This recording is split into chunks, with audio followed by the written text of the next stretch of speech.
О самых заметных событиях среды 2 ноября вы узнаете из материалов наших корреспондентов. В студии Сергей Михедов. Здравствуйте. Коротко о темах выпуска. Вернулись с города поднятой головой. 13 бойцов добровольческого отряда «Ботор» после спецоперации прилетели домой. Назначены первые специальные стипендии студентам из семей военнослужащих. Данную меру поддержки оказывают впервые. Какую сумму выплачивают? Импортозамещение. Программное обеспечение местной компании «Сайберия» более полугода используют врачи-рентгенологи поликлиники номер 3. Сильнейшие команды педагогов страны встретились в финале конкурса «Флагманы образования. Школа», в том числе команда из Нерюнгри. Расскажем подробности. 90 лет отмечает старейшая в Якутии республиканская клиническая больница номер 3. К юбилейной дате коллектив обновил и усовершенствовал музей. Вернулись домой 13 бойцов республиканского добровольческого отряда «Ботор», участвовавшие в специальной военной операции. Их встретили родственники, друзья, общественные организации, а также глава республики Айсан Николаев. Подробности встречи у Галины Чекуровой. На протяжении 3 месяцев отряд добровольцев «Ботор» смело сражался за свою родину на территории специальной военной операции. С аплодисментами их встретили до прилета на малую родину уже в столице страны. Сегодня вместе с нами домой в Якутск летят бойцы добровольческого отряда «Ботор». О днях, проведенных на вражеской территории, командир республиканского добровольческого отряда «Ботор» Александр Колесов вспоминает без эмоций, как и принято солдату, прошедшему войну. Наши бойцы стояли очень стойко, твердо, храбро. Они даже не жалели своей жизни. И мы врага остановили. Хотя он нас превосходил 4-5 раз по численности личного состава, по технике то же самое. Мы уничтожили несколько единиц бронетехники его. 6 часов до встречи с родными. Пока бойцы наслаждались отсутствием звуков боевых снарядов, их уже с нетерпением ждали дома, в Якутске. Одной из них стала Ольга Делиграсова, которая проводила своего брата на специальную военную операцию в июле. Чувство волнения, конечно. Очень ждали его, волновались, переживали. Так очень гордимся братом. Гордость за родного человека испытывала и Антонина Корнилова, отправившая на фронт своего любимого племянника. Мы гордимся своим племянником и радуемся, что он приедет живой, невредимый, чувством исполненного долга. Как только якутские бойцы приземлились на родину, их встретили национальными оладьями и теплыми объятиями.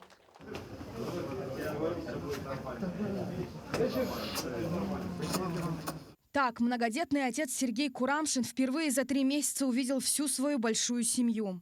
Что можно чувствовать? Домой вернулся, рад. Увидел родных, жену увидел, детей увидел, соскучился по ним. Безмерно рад. Бойцы планируют и, находясь в тылу, а не на передовой, делать все для победы.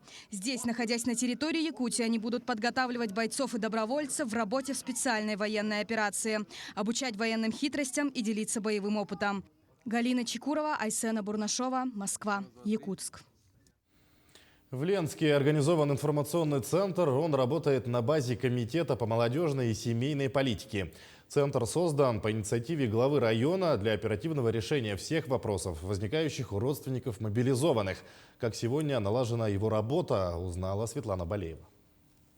Сегодня сотрудники Комитета по молодежной и семейной политике работают в усиленном режиме. С этой недели установлено дежурство. Так, на связи с родственниками мобилизованных в любое время находится специалист учреждения, который примет звонок и ответит на волнующий вопрос. Для получения республиканских выплат вам необходимы паспорт, ИНН, СНИЛС, справку с военкомата, также документ, удостоверяющий ваше родство. Если вы жена, то это свидетельство о браке. Если это ваш сын, то свидетельство о рождении ребенка.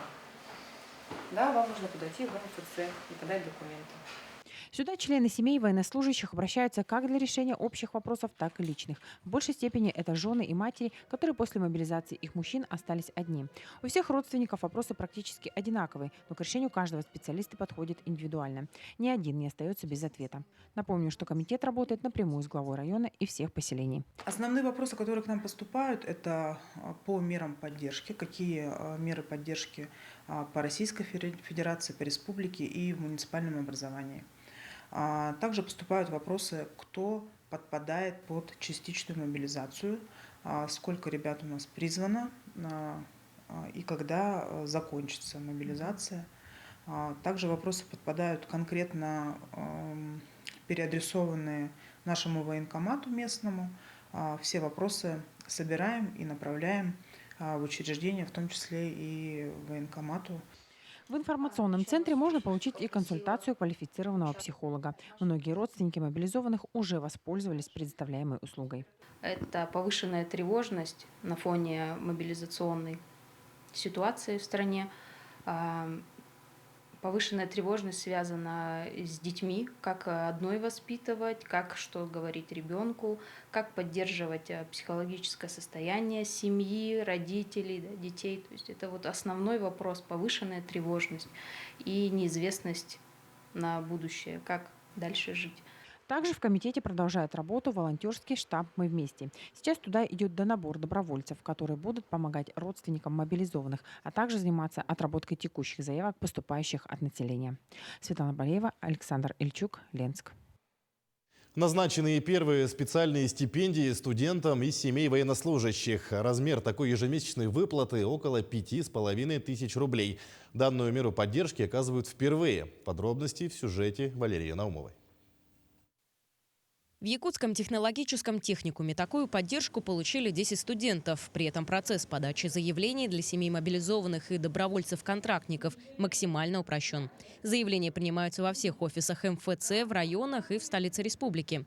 Важные данные для получения стипендий – это родство, регистрация по месту жительства и текущий статус обучающегося. Все наши 10 студентов, все написали заявление в МФЦ, зарегистрировались и оформили все официально. В настоящее время уже буквально вот сегодня мы ждем до конца дня первой стипендии, которую получат наши дети уже. Это первую специальную стипендию. Кроме этого, конечно же, они получают гарантированные свои стипендии. Это академическая стипендия. И если социальная стипендия положена, что социальная стипендия также гарантируется, значит, нашим государством. Также студенты вузов и учреждений среднего профессионального образования могут претендовать на приоритетное заключение договора о целевом обучении. Помимо этого, технологический техникум позаботился и о производственной практике своих студентов с дальнейшим трудоустройством на производство. Нам обратилось руководство технологического техникума сервиса о том, что смогли бы мы заключить договор целевого направления 2 учеников именно по нашей профессии повар.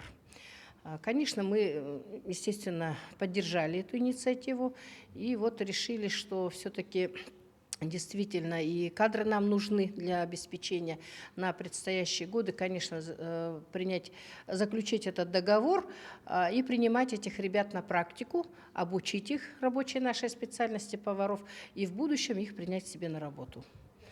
Ежемесячная выплата составляет 5607 рублей. Специальная стипендия является дополнительной поверх академической стипендии. Это действительно как материальная поддержка хорошо. Деньги всегда уходят на учебу, потому что она всегда нужна. В первую очередь книги, учебники и, в общем, очень помогает стипендия. В регионе разработан комплекс мер поддержки семей мобилизованных и добровольцев-контрактников. Это единовременные выплаты в размере 200 тысяч рублей, освобождение от платы в детских садах и бесплатное питание учащихся с 5 по 11 классы в период военной службы родителя, бесплатные путевки в оздоровительные лагеря детям и бесплатное санаторно-курортное лечение родителям военнослужащего. Также уже упомянутое приоритетное поступление на целевое обучение в высшие и средние специальные учебные заведения и повышенные стипендии в период военной службы родителя. Самая большая помощь, которую мы сейчас можем оказать нашим военнослужащим, это тем, чтобы спокойно себя чувствовали семьи. В этом отношении, конечно, мы создаем и благоприятный климат, общаемся, подсказываем обо всех возможностях. И, конечно, мы знаем о том, что многие родители это вот супруги, да, военнослужащих, они при подаче, значит, заявлений на мер поддержки как бы смотрят на перспективу. То есть и как дети в будущем будут, например, поступать, как дети в будущем будут учиться. Мы считаем это тоже важным, поддерживаем. Глава Якутии Айсын Николаев ранее подчеркивал, что это тяжелое испытание для всех нас, в особенности для тех, чьи отцы, мужья, братья, сыновья находятся на передовой. И сегодня каждая семья военнослужащих нуждается в поддержке, и мы сделаем все, чтобы ее обеспечить.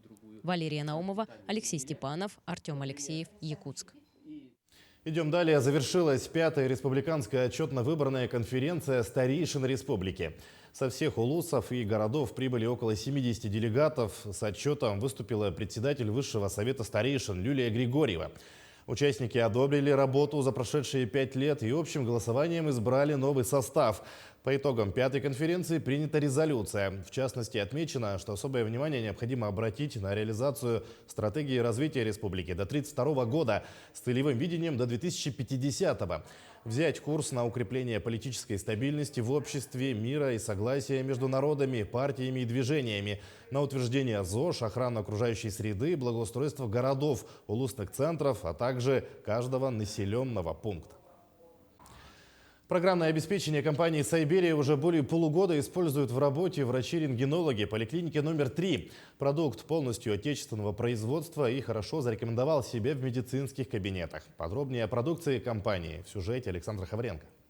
В 2016 году из научно-исследовательской работы двух друзей Афанасия Аргунова и Игоря Савина появилась компания «Сайберия», которая специализируется на разработке компьютерных продуктов медицинского назначения. Основными продуктами компании являются профессиональные инструменты для врачей-рентгенологов. Начали разрабатывать систему анализа медицинских изображений для врачей-радиологов. В 2020 году, когда началась коронавирусная инфекция, пандемия, да, мы применили свои наработки.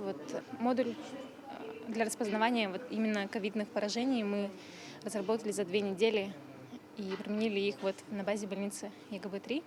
В 2020 году во время пандемии коронавирусной инфекции программа отлично зарекомендовала себя и значительно облегчила работу врачей. Уже более полугода программы «Сайберия» используются специалистами Якутской городской больницы номер 3.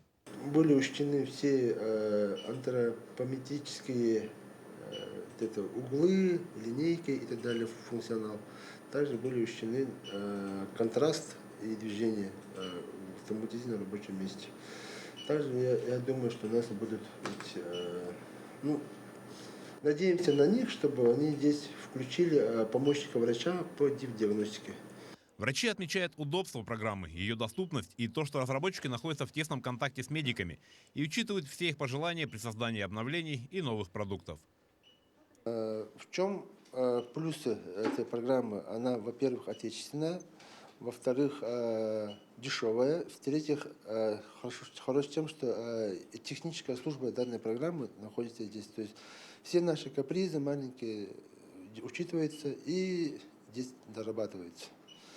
Сейчас компания «Сайберия» реализует 5 пилотных проектов в медицинских организациях Якутска, Саяногорска и Благовещенска. В 2022 году компания собрала автоматизированное рабочее место для врачей-рентгенологов на базе российских процессоров «Эльбрус», что делает программу на 100% отечественного производства. Александр Хавренко, Семен Семенов, Якутск. Сильнейшие команды педагогов страны встретились в финале конкурса «Флагманы образования. Школа». С командой Нерюнгринской гимназии номер 1 пообщался Иван Лазаренко и узнал все подробности.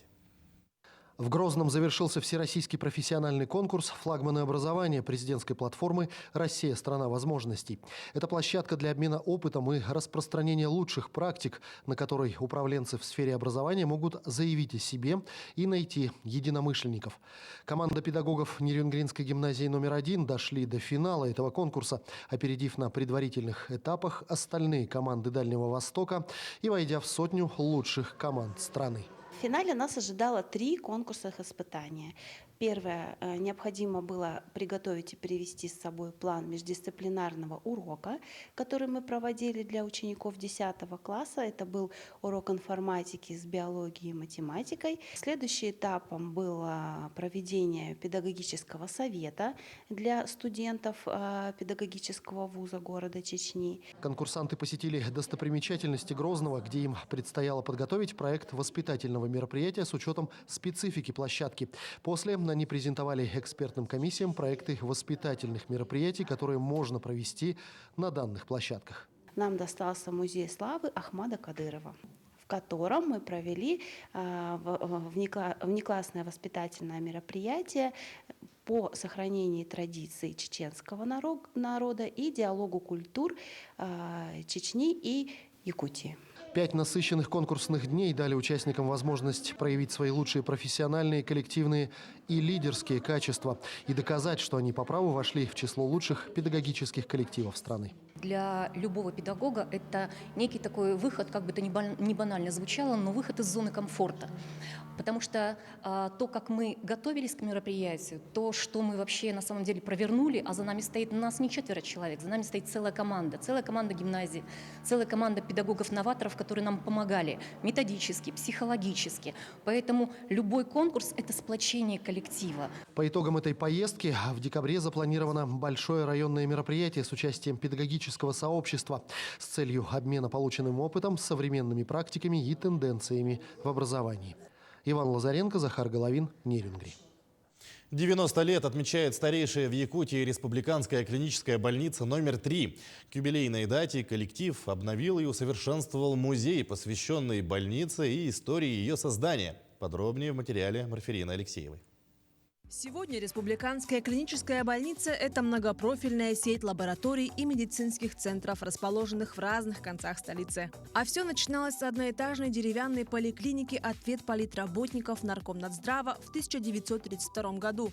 Сегодня в структуре больше 6 крупных подразделений. К примеру, первый на Дальнем Востоке гериатрический центр, оказывающий восстановительное лечение старшему поколению. Лечит именно людей старшего поколения, пожилых людей.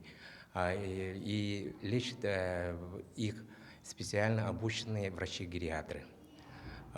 Поэтому там, естественно, есть особенности пожилого человека, организма, и все специалисты гериатрического центра проходят соответствующее обучение. Также уникальным медицинским составом и передовыми методами лечения обладает первый в республике лечебно-реабилитационный центр. Медицинскую реабилитацию там проходят перенесшие инсульт и инфаркт. Впервые начала принимать на реабилитацию в 2011 году таких больных из регионального сосудистого центра, Центра медицины экстренной помощи РБ номер 2 и сосудистых центров, то есть межрайонных. Чтобы увековечить кропотливый поэтапный путь становления и развития больницы, 90-летнему юбилею было решено выделить новое помещение для музея, обновить экспозиции и дизайн оформления. Книги, которые выпускались 70-летнего юбилея каждые 5 лет, и который рассказывает именно о больнице, воспоминания наших ветеранов и работников, которые у нас долгое время работали и до сих пор работают. Наше будущее поколение врачей, медицинских работников и других прочих персоналов будут знать, должны вообще историю знать, конечно, больницы. За 10 лет работы музея проделана большая работа. Собран архивный материал, изданы книги о истории больницы и известных деятелей здравоохранения Якутии, исследования архивных материалов и поиск сведений о ранее работавших сотрудников больницы активно продолжаются и по сегодняшний день. Марферина Алексеева, Артем Алексеев, Якутск. Теперь о спорте. В Алдане появилась новая крытая спортивная арена. Сооружение возвела для своих работников и их семей компания «Селигдар». Впрочем, планируют проводить соревнования городского и районного масштабов. Подробнее Руслан Павлов. Игровые виды спорта всегда брали верх над индивидуальными. В них и динамика, и азарт, и командный дух. Ведь ничто не сплачивает людей больше, как единая цель. В спорте это победа. Флорбол работникам компании «Селигдар» приглянулся давно. Сформирована сильная команда, которая выступает как на корпоративных, так и на внешних соревнованиях. До недавнего времени компания арендовала спортивные площадки для тренировок, теперь проблема отпала. На территории базы Селигдара возвели спортивную арену. Организуем какие-то олимпиады, какие-то соревнования, не знаю, это у нас сейчас есть Дмитрий, руководитель этого комплекса, он все это организует. Я думаю, что все получится. Поэтому еще раз всех поздравляю, всем здоровья, удачи, не ломайте ноги, руки, берегите себя, это необходимо для работы. Но спорт нужен, он нужен для отдыха, для понимания жизни. Данное сооружение, по сути, даже не спортивный зал, а спортивно-оздоровительный комплекс. Тренажерный зал для поднятия мышечного тонуса, фитнес, бассейн со всякими примочками. В общем, закаляйся, занимайся, ведь в здоровом теле здоровый дух, что благотворно влияет на психологическое состояние работников, а значит и на производственные показатели. То можно теперь на месте не мотаться по городу, не искать где-то спортивные площадки свободные. Можем в любое время, конечно, по графику по какому-то, приходить, играть, наигрывать, отрабатывать, да и просто в удовольствие после рабочего дня разрядиться. С появлением своего спортивного комплекса изменились и задачи, которые стоят перед руководством объекта. Уже верстается новый спортивный календарный план на будущий год, и, как говорит директор комплекса, пустовать площадка не будет. Соответственно, хотим еще ввести работы с детскими командами, то есть работников, дети будут приходить. Будем с ними работать в плане как и детских игр, и, соответственно, развивать уже здесь действующие игры. Есть, конечно, еще развить такую игру. В нашем районе ее никто среди взрослых не играет, так скажем, вышибала. То есть она детская, простая игра, но ее можно уже вывести на взрослый уровень и со своими правилами. Спортивно-оздоровительный комплекс пока доступен для работников Селигдара и их семей, а это более 3000 человек. Впрочем, арену также планируют предоставлять для проведения спортивных соревнований городского и районного уровней. Руслан Павлов, Александр Лукин, Алдан. Далее смотрите рубрику «Между тем», но я с вами прощаюсь. Всего доброго и до свидания.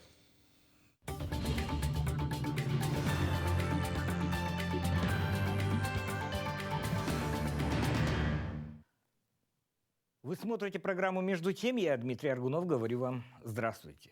На рынке автомобилей в России, казалось бы, царит упадок. Мерседес ушел. Мерседес. Задумайтесь. При этом единственной страной, не только сохранившей полноценное присутствие на российском автомобильном рынке, но и закрепившей его, стал Китай. Хавал продолжает сборку на заводе в Тульской области. Черри, Джак, Джили исправно завозят свои модели в страну. Примечательно, что сборочное предприятие Хавал в 2022 работало стабильнее большинства российских брендов. АвтоВАЗ и ГАЗ в течение года уходили в простой. Кроме того, вместе с УАЗом они прибегали к выпуску упрощенных моделей. Решение китайских брендов объясняется просто. Их страна не вводила никаких ограничений в отношении России и сохранила с ней полноценное транспортное сообщение. В таких условиях своевременная доставка комплектующих или готовых автомобилей не вызывает сложностей. Машины из Китая завозят даже Хавал, чей тульский завод в 2022 году не справляется с резко возросшим спросом. Уже в самом начале года, до введения санкций, китайские марки добились более чем двукратного роста. В январе было продано почти 10 тысяч новых машин. В дальнейшем позиции лишь укреплялись. В августе рост составил 20% в годовом выражении. В сентябре 8%. Одновременно выросла доля китайского автопрома в России с 10% в начале года до, внимание, 27% осенью. При этом общие объемы продаж на отечественном рынке, напротив, снизились на 60%. Лидирующие позиции среди представителей Китая занимают все те же Черри, Хавал и Джили, а также Эксфит. Все они стабильно превышают отметку в 1000 новых машин, проданных за месяц. 27% китайских машин. Увидимся.